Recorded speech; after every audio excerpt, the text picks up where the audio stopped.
Page 400, Chapter 26, Laws and Recommendations. As the laws and recommendations of the creation and the laws and recommendations of the Ishwish are in effect, therefore they should also be followed and heeded. But just as the laws and recommendations of the creation are the laws and recommendations for the spirit, or the creational spirit energy, and for life, so the laws and recommendations of the Ishwish are the laws and recommendations for graspable or material and the human regulation. The Ishwish issued the laws and recommendations as graspable or material and human regulation for that which is right and as a guideline for the life. Thus the laws and recommendations serve as pathways upon which the human beings should walk in wisdom and sageness so as to be fair. Thus, as the laws and recommendations of the creation and the laws and recommendations of the Ishwish are to be followed, the human beings must not bring forth any other laws and recommendations of the same kind. The laws and recommendations of the creation, which are also valid as laws and recommendations of the Ishwish, shall also be followed, since they alone are of lasting validity and correctness. When the human beings deviate from the laws and recommendations, however, they themselves bring forth laws and recommendations which, however, are full of lack of understanding, so based on deficiency and on great errors. When the human beings are faint-hearted in consciousness, their laws and recommendations brought forth by them are faint-hearted as well, and therefore they resemble confused teachings.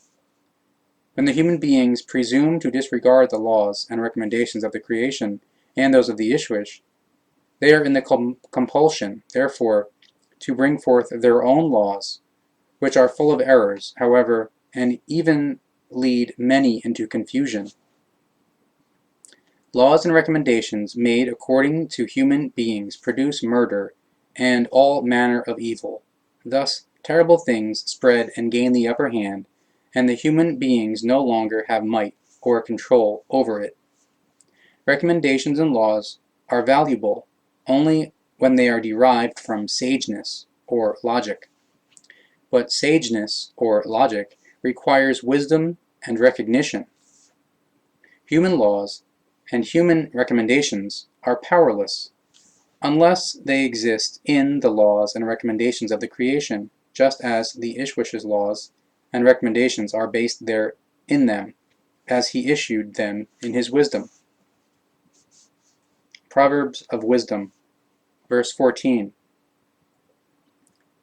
Truly I say to you, wisdom must be grasped or learned from the laws and recommendations of the creation, which the human beings may recognize in the nature. But if they do not think and seek, they will not be able to attain wisdom and will remain fools. The wise do not moan about lost things, and about the dead, and about the events of the past. Fools, however, cry over things that are not worth crying over, thereby increasing their grief, their privation, and their misery. Those who have abundantly acquired wisdom and live according to the laws and recommendations of the creation and are without fault will not tolerate even the slightest harming of creatures. Half-wits or fools, who are not masters over their senses, mistake harm for benefit, benefit for harm, and great sorrow for joy. Because the human beings did not dedicate to the wisdom and did not seek the knowledge, and they did not recognize the laws and recommendations, undiscernment or unintellect, and the vice developed within them. The dishonorable and the dumb, the grumpy and the greedy, and the unscrupulous and uncouth, as well as the angry, will be met with the harm that they cause to their spirit, or they will suffer harm in their consciousness. When a human being duly receives daily just a little of wisdom in his or her spirit or consciousness, he or she will grow like the waxing moon during the first half of the lunar month. Wisdom is the greatest asset of human beings, and so also is the created will, which is master over love and fortune, well-being or terribleness. But all of this is meaningless without the power of the spirit or consciousness. A fool who waits for his or her fate and without effort rests in idleness, goes to ruin like an unfired pot in water. Those who take care of a milk cow always receive milk. Likewise, those who nurture wisdom and apply it through the power of the spirit or consciousness reap rich fruit. Each law of the creation is to be recognized, and once it is recognized, it is to be embraced and lived accordingly, because the laws are the greatest wisdom. There is no eye equal to the wisdom, no impenetrable darkness equal to the unknowledgeness, no Gewalt equal to the power of the spirit or consciousness, and no terror equal to the poverty of the spirit or poverty of consciousness, and no other rescuer than the power of the spirit or consciousness. Those who have power of thought or intellect may grasp the speech so that they will be wise and knowing. Confused teaching of Saulus or Saul. When Emmanuel had ended this speech, behold, a man named Saulus or Saul approached him and said, quote, "You teach a new teaching, and it has been strange to me from the beginning. It seems silly to me, and your spirit appears confused." But Emmanuel said, quote, "How can you tell me that I am confused in the spirit or consciousness, when it is you, after all, who is confused and do not understand? For the teaching that I teach is the quote, teaching of the prophets, as has been taught by them since ancient time, or since time immemorial. Truly I say to you, though you are called Saulus, and you persecute me and my disciples and disciplesses because of my teaching, you will change your reflecting and striving, and thus follow my teaching. Thereafter you shall be named Paulus, and you shall travel in every direction and atone or make amends, for having called my teaching a confused teaching, and my spirit or consciousness confused. You will thereby load great guilt upon yourself, for in your undiscernment or unintellect you will wrongly grasp my teaching, and thus wrongly teach it. And so you, as well as others, will be the one who, from the womb or source, origin, effectuates or creates, brings forth a false teaching, which you will bring into the world, so that thereby many peoples or nations, unto the ends of the world or worldwide, will indulge in a false teaching.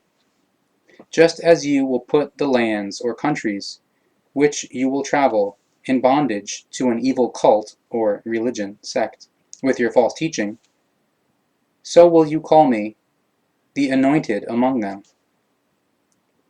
It will be the fault of your undiscernment or unintellect that I will be called, quote, Jesus Christos, which means, quote, Jesus the Anointed, regardless of the fact that I am not named Jesus, but rather Emmanuel, and that I am also not an anointed one.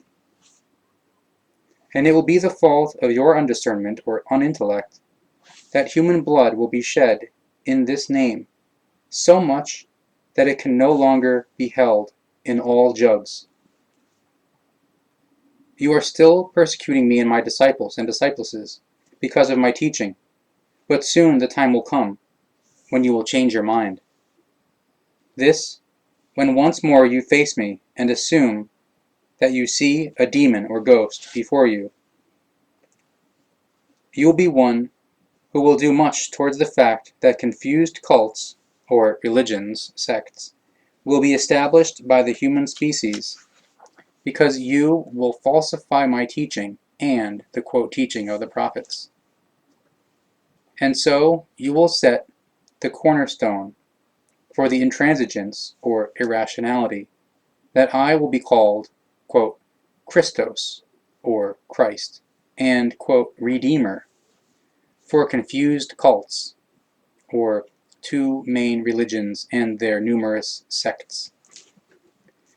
And Emmanuel was furious, and he seized a stick and chased Saulus away. Saulus joined forces with Judas Ischkerioth, son of the Pharisee, and they discussed how they could seize Emmanuel and hand him over to the henchmen, because evil thoughts for revenge were within him. Suicide. Verse 45. Once Saulus had departed, Emmanuel called together some of his disciples and disciplesses, and spoke to them and said, quote, You know that Passover comes after 2 days, and that I shall be turned over to the court to be staked, as a prevision, or foresight, says, which I had to do, and from which I have to grasp several things, or learn several things. The betrayer will be Judas Ischkerioth, the Pharisee Simeon Iscarioth's son from Judea, because his interest is only in gold and silver, and in goods and chattels, and this interest will be used by his father, the Pharisee Simeon Iscarioth, as well as by Saulus, who all seek revenge against me. He will betray me for 30 pieces of silver, because he has been misled by his greed, and by the hatred of his father against me. But his joy over the pieces of silver will not last long, because his mind is fickle and unstable, so he will soon feel guilt inside himself, and will judge himself. Since Judas Ischkerioth is without courage, or cowardly, and has little knowledge, he will put his waistband around his neck, so he may hang himself from a branch. Truly, truly I say to you, although the suicide of Judas Ischkerioth appears rightful, it is, nonetheless, unrightful. Therefore I have talked with him and told him that what he will do is unrightful. Therefore I told him my knowledge of his betrayal, but he did not listen to my words, and lied that he did not know what I was talking about, and that he was not striving for betrayal. And my speech to him was that it is not his right to deprive himself of life. But he just laughed, and said that he will not do harm to himself, and will not betray, because he is loyal to my teaching, and I am confused about his betrayal. Although the human beings have free will, so they are able to exercise authority over themselves, they do not have the right to decide over their lives or their deaths. The determination of the laws is, the human beings are to live their lives to their final decline, so that in this way they may nearly or relatively fulfill or relatively perfect their spirit or consciousness. But those who judge themselves through suicide deviate from the laws and violate the regulation of the creation or creational plan, and the laws of the life. Realize from this that the human beings do not possess the right to pass the judgment of death upon their own or other human beings' lives. They possess the right only to exercise their authority over the conduct of their lives, but they do not have the right to decide over their own lives or to decide over the lives and deaths of other human beings. The laws say that no event or situation justifies a suicide, and this includes suicide carried out by another person, such as by a hired killer or murderer, or mercy killer or mercy murderer. Regardless of how much guilt the human beings may incur, or how heavy their loads and burdens may be, they nonetheless do not have the right to determine their own deaths. Although Judas Ischkerioth incurs great guilt, he nevertheless is never allowed to give himself the right to decide over his life's end, and thus over his death. Every guilt and every mistake is a pathway to the recognition, so that the spirit, or the consciousness, may be nearly or relatively fulfilled or perfected. But if the human being escapes from guilt or a mistake by killing him or herself, he or she flees from the cognition and responsibility. So the new self, or new personality, must rectifyingly learn and recognize and take responsibility in the next life. So thereby, the becoming, or fulfilling, of the near or relative fulfillment or relative perfection of the spirit or the consciousness is delayed, which is not in the will of the creation. Either way, a suicide is to be regarded or to be understood as an act of deplorable pusillanimousness or cowardice, and as a dishonoring of the laws and recommendations of the creation through malice.